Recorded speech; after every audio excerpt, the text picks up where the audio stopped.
Hello everyone, আসসালামু আলাইকুম। তো আজকে আমরা প্রাস রিভিশন দিব এবং এর কয়েকটা কোয়েশ্চেনও সলভ করব। তো আজকে মূলত আমাদের মূল উদ্দেশ্য হচ্ছে প্রাসের সকল ফর্মুলাগুলাকে রিভাইজ করা আর কয়েকটা ইম্পর্টেন্ট প্রশ্ন সলভ করা, যাতে তোমরা মোটামুটি একটা ভালো রিভিশন দিতে পারো এই টপিকটা নিয়ে, কারণ সেই টপিকটা থেকে প্রচুর প্রশ্ন আসে। তো আমরা যদি প্রথমেই চিন্তা করি প্রাসের কথা, তো প্রাসে হচ্ছে আমাদের দ্বিমাত্রিক তলে বস্তুর গতি হয়, অর্থাৎ বস্তু এক্স অক্ষ ওয়াই অক্ষ দুই অক্ষ বরাবরই গতিশীল থাকে। ঠিক আছে? বস্তুর সরণ এক্স অক্ষ বরাবরও হয়, ওয়াই অক্ষ বরাবর হয়। ওকে। তো আমরা যদি প্রথমে এক্স অক্ষ বরাবর বস্তুর সরণের কথা চিন্তা করি, তাহলে এক্স অক্ষ বরাবর হচ্ছে আমাদের ইউ কস থিটা। হুম? অর্থাৎ আদিবেগের এক্স উপাংশ আমাদের এখানে কাজ করতেছে। তাইলে হচ্ছে x is equal to u cos theta into t. আমরা যদি এটাকে s is equal to sorry, একটু কালিটা চেঞ্জ করি আমরা। S is equal to VT এর সাথে কম্পেয়ার করি, আমরা কিন্তু এই ক্ষেত্রেও আমরা সেম জিনিসই দেখতে পাই। কারণ হচ্ছে এক্স অক্ষ বরাবর আমাদের কোনো ত্বরণ নাই। ঠিক আছে? এক্স অক্ষ বরাবর বস্তু সমবেগে। আচ্ছা, এখন আমরা যদি ওয়াই অক্ষ বরাবর চিন্তা করি, ওয়াই অক্ষ বরাবর কিন্তু বস্তু সমবেগে মুভ করে না। কারণ হচ্ছে নিচে কিন্তু গ্র্যাভিটি থাকে। ঠিক আছে? এখন উপরে হচ্ছে আ আদিবেগের উলম্ব উপাংশ আর নিচে হচ্ছে আমাদের গ্র্যাভিটি। তাইলে হচ্ছে u sine theta t minus half GT square.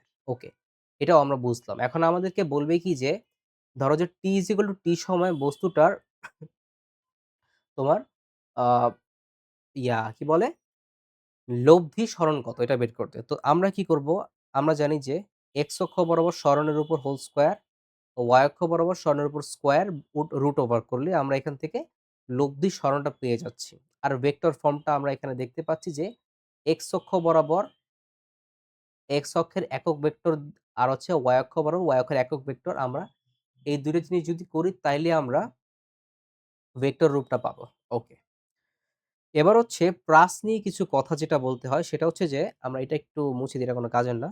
আচ্ছা, সর্বোচ্চ উচ্চতায় অথবা এইচ ম্যাক্সে একটা বস্তুকে যখন আমরা ইউ বেগে নিক্ষেপ করব, দেখবে বস্তুটা আস্তে আস্তে আস্তে আস্তে আস্তে এখানে উঠবে, এরপর আবার সে নিচে নামা স্টার্ট করবে। বাট যখনই এখানে উঠবে, তার ওয়াই অক্ষ বরাবর বেগ শূন্য হয়ে যাবে। ঠিক আছে? তো এটা একটু খুবই ইম্পর্টেন্ট কথা যে ওয়াই অক্ষ বরাবর আমাদের এখানে বেগটা শূন্য হয়ে যাচ্ছে। ওকে, চলো, ভেরি গুড।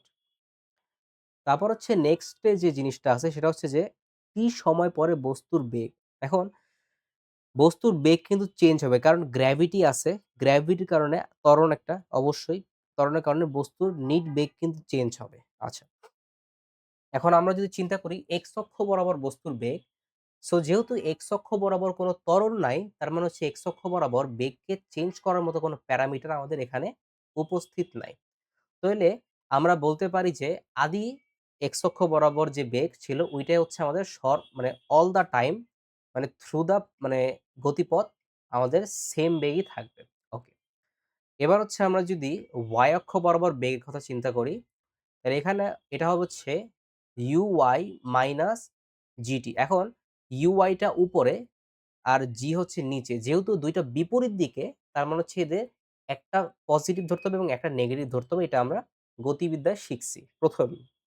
তো এইখানে আমাদেরকে ভিওয়াই এর মান পাচ্ছি হচ্ছে ইউওয়াই মাইনাস জিটি, আর এখানে ইউওয়াই হচ্ছে আমাদের ইউ সাইন থিটা। তো এই হচ্ছে ব্যাপার। আর লব্ধি বেগ হচ্ছে আমাদের কত? দেখো, v is equal to root over v x square plus v y square. Okay, চলো, এবার হচ্ছে প্রাসের গুরুত্বপূর্ণ দুইটা সূত্র। তো যখনই আমাদের কাছে দেখবা যে এই যে ওয়াই, এক্স আর হচ্ছে থিটা, এই ৩ টা থাকবে বা এই ৩ টার যেকোনো একটা বের করতে বলবে। ধরো এই ২ টা ইনফরমেশন থাকে, তোমাকে ওয়াই এর মান বের করতে বলবে। তখন তুমি ১ নম্বর সমীকরণটা y is equal to x tan theta minus g x square by 2u square cos theta cos square theta, এটা ইউজ করবে। ওকে, তারপর হচ্ছে same goes for that y is equal to x tan theta into 1 minus x by r। এখানে দেখা যাবে যে তোমাদের x আর y দেওয়া আছে, তোমাকে প্রাসের মান আনুভূমিক পাল্লা বের করতে বলবে। এটা হচ্ছে আনুভূমিক পাল্লা বা রেঞ্জ। এটা কি এটা আমরা একটু পরেই দেখব। এটা বের করতে বলবে। অথবা দেখা যাবে যে তোমার এই ২ টা দেওয়া আছে, y এর মান বের করতে বলবে। সো এভাবে করে আমাদেরকে জিনিসগুলাকে হ্যান্ডেল করতে হবে। ওকে। এবার হচ্ছে আমাদের আরো খুবই গুরুত্বপূর্ণ একটা জিনিস, যেটা হচ্ছে বিচরণকাল বা উড্ডয়নকাল। এটার মানেটা কি? আমরা যখন একটা বস্তুকে এখান থেকে নিক্ষেপ করি, তো বস্তুটা এখান থেকে সুন্দর সে এভাবে যাইতে, যাইতে, যাইতে, যাইতে একসময় সে আবার কিন্তু ভূমিতে ফিরে আসে। তো এখান থেকে নিক্ষেপণের পর থেকে ভূমিতে ফিরতে বস্তুটার যে সময় লাগে এটা হচ্ছে আমাদের উড্ডয়নকাল বা বিচরণকাল। অলরাইট? ওকে। তো এটাকে আমরা বড় হাতের টি দ্বারা প্রকাশ করি। ঠিক আছে? এবং এটা হচ্ছে 2uy/g। uy হচ্ছে আদিবেগের y উপাংশ। কারণ হচ্ছে দেখো যে বস্তুটা কিন্তু উপরে উঠতেছে আবার নামতাছে। সো এটার জন্য কিন্তু x অক্ষের বেগের উপাংশ দায়ী না। এটা হচ্ছে শুধুমাত্র বেগের y উপাংশটা দায়ী। তো আমরা এখানে বলতে পারি যে u square sin square theta by 2g এটা হচ্ছে আমাদের h max এর মান। ওকে। তারপর হচ্ছে আনুভূমিক পাল্লা। আনুভূমিক পাল্লাটা কি? আমি একটু আগেই বলছিলাম যে একটা বস্তু ধরো যে আমি এখান থেকে নিক্ষেপ করলাম, ওইটা আবার ভূমিতে ফিরল। হ্যাঁ? সো আমাদের আদি অবস্থান থেকে এই শেষ অবস্থানের মধ্যবর্তী যে দূরত্ব x অক্ষ বরাবর সেটা হচ্ছে আমাদের আনুভূমিক পাল্লা। এই আনুভূমিক পাল্লাটাকে আমরা লিখতে পারি হচ্ছে তোমার এভাবে। এই সূত্রটা আমাদের একটু মাথায় রাখতে হবে যে u square sin 2 theta by g। এখন একটা জিনিস দেখো যে আমাদের যদি u এর মান ফিক্স করা থাকে, g এর মানও ফিক্স করা থাকে, আমাদেরকে এখানে একটা সম্পর্ক পাচ্ছি r সমানুপাতিক sin 2 থিটা। অর্থাৎ r এর মান থিটার সাথে কানেক্টেড। তো এখন আমাদেরকে বের করতে হবে সর্বোচ্চ আনুভূমিক পাল্লা। আনুভূমিক পাল্লার সর্বোচ্চ মানটা কত? তো আমরা যদি এই sin 2 থিটাকে সর্বোচ্চ বানায় ফেলতে পারি তাহলে r এর মানটাও কিন্তু সর্বোচ্চ হয়ে যাবে। সো আমরা যদি থিটার জায়গায় 45 ডিগ্রি ইনপুট দেই, তাহলে sin 2 ইনটু 45 অর্থাৎ sin 90 ডিগ্রি। ঠিক আছে? sin 90 ডিগ্রির মান হচ্ছে 1, যেটা কিনা ম্যাক্সিমাম ভ্যালু। তাইলে R max is equal to হচ্ছে u স্কয়ার বাই g। ঠিক আছে? তো এটা হচ্ছে আমাদের এই R max এর মান। ওকে? চলো। তারপর হচ্ছে একই আনুভূমিক পাল্লার শর্ত। তো একই আনুভূমিক পাল্লার শর্তটা কি দেখো? সেটা হচ্ছে যে তুমি ধরো যে ২ টা ডিফারেন্ট অ্যাঙ্গেলে সেম বেগে, বাই দ্য ওয়ে এখানে বস্তুর বেগ কিন্তু সেমই হবে। u বেগে মারতে হবে। ডিফারেন্ট অ্যাঙ্গেলে সেম বেগে ২ টা বস্তুকে তুমি নিক্ষেপ করলা। ঠিক আছে? কিন্তু দেখলা কি মজার বিষয় যে ২ টা বস্তুই একই অবস্থানে অর্থাৎ এই যে, হ্যাঁ? এই জায়গাতেই সে এসে পড়ল। সো এই কেসে তোমার যদি পাইতে হয় তাইলে তোমার ডেফিনিটলি একটা জিনিস মাথায় রাখতে হবে যে θ1 আর θ2 এর যোগফল ৯০ ডিগ্রি হইতে হবে। ঠিক আছে? এটা ডেফিনিটলি হইতেই হবে। তাইলেই r এর মান সেম আসবে। তা না হইলে r এর মান কখনোই সেম আসবে না। ওকে। তো কেস 1 এখন হচ্ছে আমরা দেখব প্রাসের ২ টা যে খুবই গুরুত্বপূর্ণ কেস, যেগুলো আমাদের এইচএসসি পরীক্ষায় সবচেয়ে বেশি আসে। তো কেস 1 হচ্ছে আমাদের আমরা যদি একটা টাওয়ার থেকে h উচ্চতার টাওয়ার থেকে আ এক্স অক্ষের সাথে থিটা ডিগ্রি কোণে একটা বস্তুকে u বেগে নিক্ষেপ করি। তাইলে আমাদের যে একটা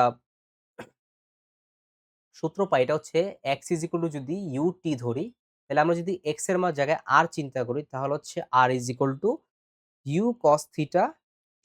এটা হচ্ছে আমাদের r এর ভ্যালু এখানে। আচ্ছা। তারপর হচ্ছে আমাদের ও y অক্ষ বরাবর দেখো যে -h is equal to u বড় হাতের T minus half gt square. এখন এখানে মাইনাস দেওয়ার কারণটা কি? মাথায় রাখবা যে প্রাসের ক্ষেত্রে তুমি যেখান থেকে বস্তুটাকে নিক্ষেপ করো না কেন, যেই পয়েন্ট থেকে বস্তুটাকে নিক্ষেপ করবা ওইটাকে তুমি 0, 0 অর্থাৎ মূল বিন্দু ধরে নিবা। তো মূল বিন্দুর নিচে সবকিছুতে নেগেটিভ। ঠিক তেমনই আমাদের h এর মানটাও এজন্য আমাদের নেগেটিভ। ওকে?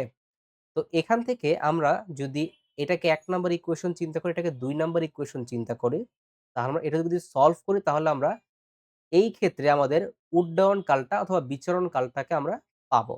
ওকে।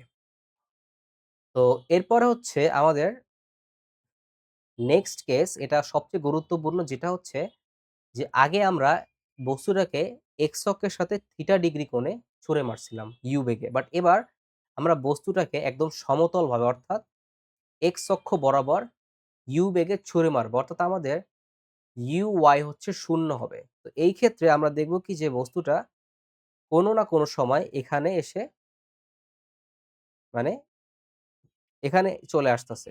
থেমে গেল এখানে আসে। তো এই ক্ষেত্রেও কিন্তু আমরা দেখতেছি বস্তুটা নিচে নামতেছে। সো বস্তুটা নিচে নামলে আমাদের অবশ্যই এইচ এর আগে একটা মাইনাস হবে। ওকে।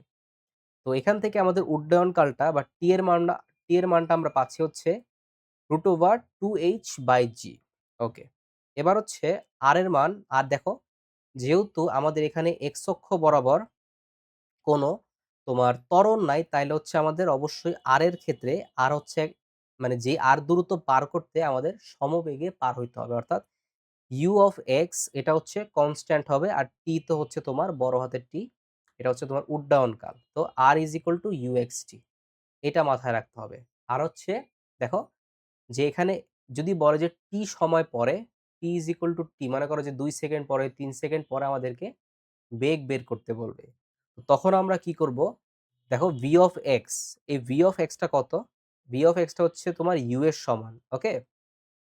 আর ভি অফ ওয়াইটা হচ্ছে তোমার কত, দেখো জিটি। কারণ হচ্ছে আমরা জানি ইউ অফ ওয়াই 0 ছিল, ঠিক আছে। আর এখন দেখো যে গ্র্যাভিটি আর ভি অফ ওয়াই এর মান কিন্তু একই দিকে, তাই আমরা বলতে পারি যে v of y is equal to হচ্ছে 0 প্লাস জিটি। ওকে। তাইলে হচ্ছে আমাদের দিন শেষে দাঁড়ায় হচ্ছে v of y is equal to gt. আচ্ছা, তো আলফার মানটা দেখো, এখানে অনেক সময় আমাদেরকে বলবে বেগ নির্ণয় করো কোন দিকে, মানে বস্তুর বেগ এত হবে। তো দিকটা যখন বের করতে বলো তখন আমাদেরকে আলফার মানটা বের করতে হবে। তো আলফা হচ্ছে ট্যান ইনভার্স লম্ব বাই ভূমি, অর্থাৎ v of y by u of x, ঠিক আছে। তো এটা হচ্ছে আমাদের ট্যান থিটা আলফা এর মান। সো এটা আমাদেরকে মাথায় রাখতে হবে। ওকে।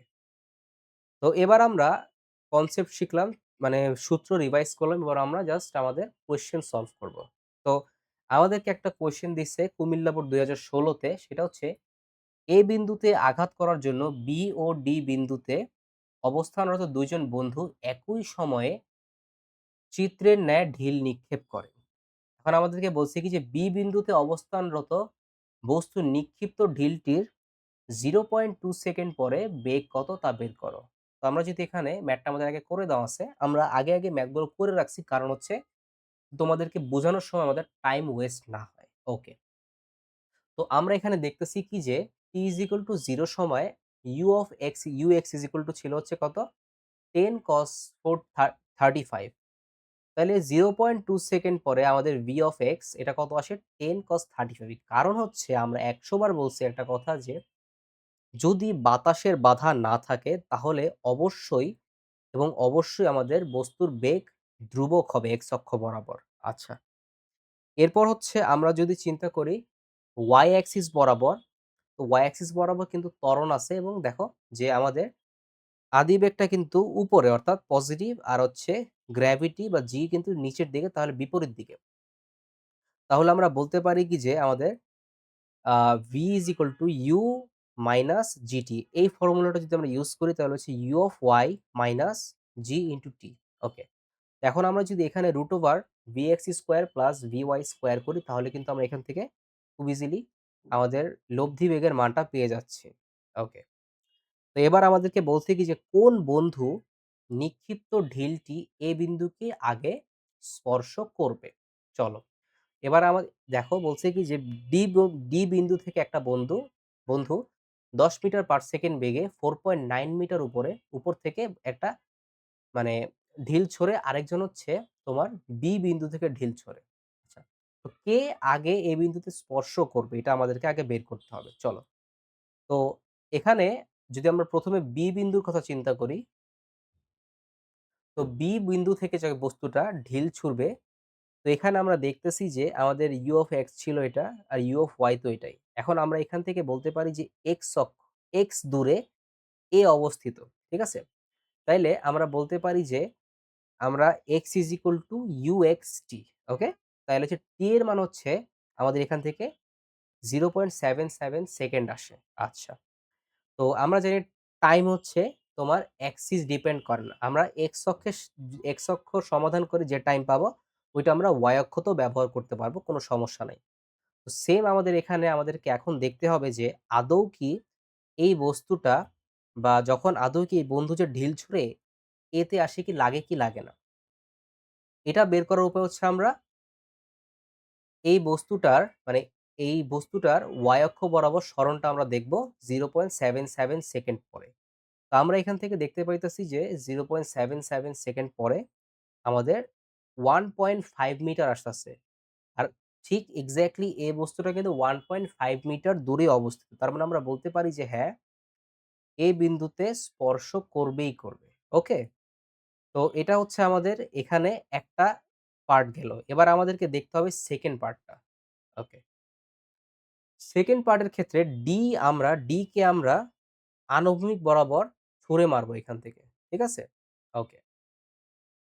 সো যেহেতু আমরা 4.9 মিটার উপর থেকে আনুভূমিক বরাবর 10 মিটার পার সেকেন্ড বেগে ছুঁড়ে মারবো, তাহলে আমরা বুঝতেই পারতাছি যে আমাদের এখানে ইউ অফ ওয়াই শূন্য হবে। ঠিক আছে? মানে ওয়াই অক্ষ বরাবর আদিবেগ থাকবে না। তো আমরা এখান থেকে এক্স এর মান দেখো আগেই ছিল 6.3 আর 10 মিটার পার সেকেন্ড বেগ, তাহলে টি এর মান আমরা পাই হচ্ছে 0.63 সেকেন্ড। ওকে। এবার হচ্ছে আমাদেরকে বের করতে হবে y মাইনাস ওয়াই নট। এখন দেখো আমরা আগের বারে কিন্তু y is equal to ut minus half GT square use করছিলাম, বাট এখানে দেখো যে বস্তুটা কিন্তু অলরেডি 4.9 মিটার উপর থেকে আমরা চিন্তা করতেছি। ওকে, তাইলে আমরা কিন্তু ডিরেক্টলি এখানে ওয়াই নট এর মান 0 বসাইতে পারি না, আমাদেরকে ওয়াই নট এর মানও কাউন্টে আনতে হবে। ওকে, তাইলে এখান থেকে আমরা পাই হচ্ছে y এর মান 2.96 মিটার। অর্থাৎ আমরা বলতে পারি যে বস্তুটা এই ঠিক কোনো এরকম একটা জায়গাতে যে মানে আঘাত করবে। তার মানে আমরা বলতে পারি যে এটা এ বিন্দুকে টাচই করবে না। আগে পরের হিসাব তো পরে, এটা এ বিন্দুকে টাচই করবে না। ঠিক আছে? তা আমরা বলতে পারি যে বি বন্ধুর নিক্ষিপ্ত ঢিলটি এ বিন্দুকে আগে স্পর্শ করবে। অর্থাৎ শুধু স্পর্শ করবে। কারণ ডি বন্ধুর যে মানে সে যে মারল সেটা এ বিন্দুর টাচই করবে না। ওকে? আচ্ছা। সো লাস্ট কোয়েশ্চেন যদি আমরা দেখি, আমাদেরকে বলছে কি যে একজন বলার 100 কিলোমিটার পার আওয়ার বেগে একটি ব্যাটসম্যানের দিকে বল নিক্ষেপ করে। ব্যাটসম্যান আনুভূমিকের সাথে 30 ডিগ্রি কোণে বলটিকে আঘাত করে। আচ্ছা, ফলে বলটি বলারের নিক্ষেপ বেগের সমান বেগ লাভ করে। সংশ্লিষ্ট ব্যাটসম্যান হতে 20 মিটার দূরে অবস্থানরত একজন ফিল্ডার ব্যাটসম্যান কর্তৃক বলে আঘাত করার সাথে সাথে বল অভিমুখে 10 মিটার পার সেকেন্ড বেগে দৌড়ানো শুরু করলো। আচ্ছা, তো প্রথমে বলছি কি যে আমাদেরকে বলটির সর্বাধিক উচ্চতা কত তা বের করতে। তো আমরা যদি এখান থেকে সর্বাধিক উচ্চতার যে সূত্রটা ডিরেক্টলি বসাই দিই তাহলে কিন্তু আমরা পেয়ে যাব। তো এখানে আমরা টাইম ওয়েস্ট করতেছি না, এটা একেবারেই সহজ জিনিস, তোমরা পারবা, এই সূত্রটা জাস্ট জানলেই হবে। সো নেক্সট যে পার্টটা আছে এই পার্টটা হচ্ছে খুবই সুন্দর। বলছে কি যে উদ্দীপকের ঘটনার ব্যাটসম্যানকে ক্যাচ আউট করা সম্ভব কি না। তো ব্যাটসম্যানকে ক্যাচ আউট করা সম্ভব কিনা এটার জন্য আমাদেরকে বুঝতে হবে যে এই বস্তুর এই যে বলটা এখান থেকে এখানে অর্থাৎ অর্থাৎ ওর যে আনুভূমিক যে দূরত্বটা, হুম, এটার মান অবশ্যই আমাদের এই যে 20 অর্থাৎ মানে ফিল্ডার যে ব্যাটসম্যান থেকে 20 মিটার দূরে ছিল এবং সে যে ক্যাচ ধরার জন্য যে 10 মিটার পার সেকেন্ড বেগে এতটুকু দূরত্ব যায়, এই দূরত্বটার যোগফল অবশ্যই আমাদের আর এর মানের সমান হইতে হবে। ঠিক আছে? ওকে। তো আমরা এখান থেকে যদি দেখি আর এর মান আমাদের আসে হচ্ছে, আমরা যদি 10 বসাই আর ইউ এর জায়গায় তাইলে 67.2 মিটার। আর টি এর মান আসা হচ্ছে কত? 2.834 সেকেন্ড।